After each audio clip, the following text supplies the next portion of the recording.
ये आकाशवाणी जयपुर अजमेर है। अब आप जितेंद्र सिंह पूनिया से जोधपुर ज़िले की चिट्ठी सुनिए। इसके लेखक हैं रामेश्वर बेड़ा। जोधपुर में अप्रैल महीने की शुरुआत के साथ ही सूरज ने तेवर दिखाने शुरू कर दिए हैं। सूर्यनगरी में दिन का तापमान 40 डिग्री सेल्सियस के पार पहुंच गया है। बढ़ती गर्मी से सामान्य जनजीवन प्रभावित हो रहा है।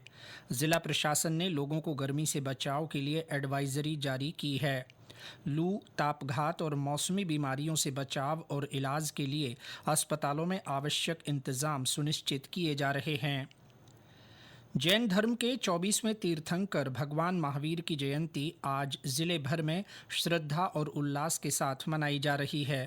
तड़के शहर में प्रभात फेरियां निकाली गईं और पूजा अर्चना के साथ शोभा यात्रा रवाना हुई। शोभा यात्रा Jalori gate, medical market, station road, Sire Bazaar होते हुए जूनी धान मंडी पहुंची, जहां भगवान महावीर स्वामी मंदिर में कार्यक्रम रखकर अभिषेक किया गया। शोभा यात्रा में 100 से ज़्यादा झांकियां शामिल हुईं। इनमें इको फ्रेंडली झांकियां भी रखी गईं। चैत्र नवरात्रि पर जिले के दुर्गा मंदिरों और शक्ति पीठों में विशेष अनुष्ठान किए गए।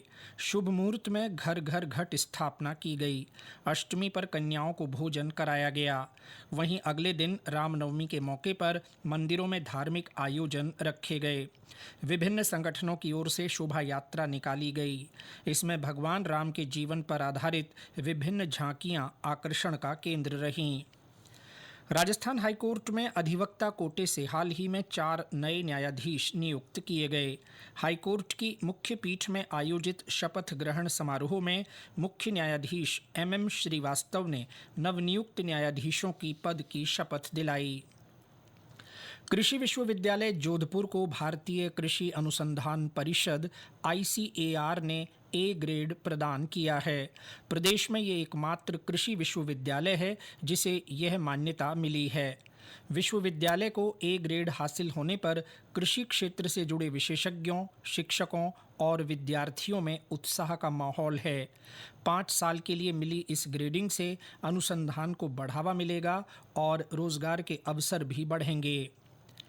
ग्रामीण विकास मंत्रालय के वित्त पोषण से प्रधानमंत्री कृषि सिंचाई योजना 2.0 के तहत इन दिनों संभाग स्तर पर जल ग्रहण यात्रा का आयोजन किया जा रहा है। जल ग्रहण यात्रा पाली जिले की रोहट पंचायत समिति से होते हुए जोधपुर जिले की मंडोर पंचायत समिति पहुंची। जिले की मथानिया लाल मिर्च को GI टैग जारी करवाने के लिए प्रयास तेज कर दिए गए हैं। इस संबंध में किए गए आवेदन को भारत सरकार के भौगोलिक उपदर्शन रजिस्ट्री कार्यालय ने स्वीकार कर लिया है। नाबार्ड की ओर से वित्त पोषित कार्यक्रम में तिंवरी की एक कंपनी ने GI टैग के लिए आवेदन किया था। GI टैग मिलने पर मथानिया मिर्च पैदा करने वाले किसानों को देश भर में विशिष्ट पहचान मिल सकेगी। प्रदेश को जीरे की पहली स्वदेशी वैरायटी जोधपुर जीरा 1 मिल गई है। राज्य के किसानों को 22 साल के लंबे इंतजार के बाद ये सौगात मिली है। केंद्रीय किस्म विमोचन समिति CSC ने इस वैरायटी को आधिकारिक मंजूरी दे दी है। CSC से मंजूरी के बाद राज्य कृषि विभाग इसके बीज उत्पादन और वितरण की प्रक्रिया जल्द शुरू करेगा।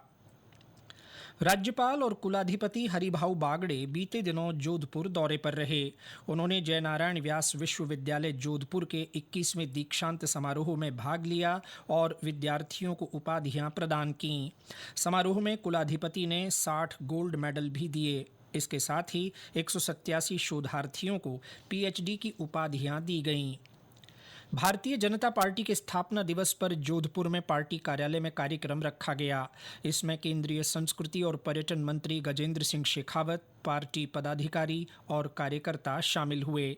इस दौरान आयोजित प्रेस वार्ता में केंद्रीय मंत्री ने कहा कि बीते 11 सालों में प्रधानमंत्री नरेंद्र मोदी के नेतृत्व वाली सरकार सामान्य मानवीय के जीवन में परिवर्तन लाने में सफल रही है।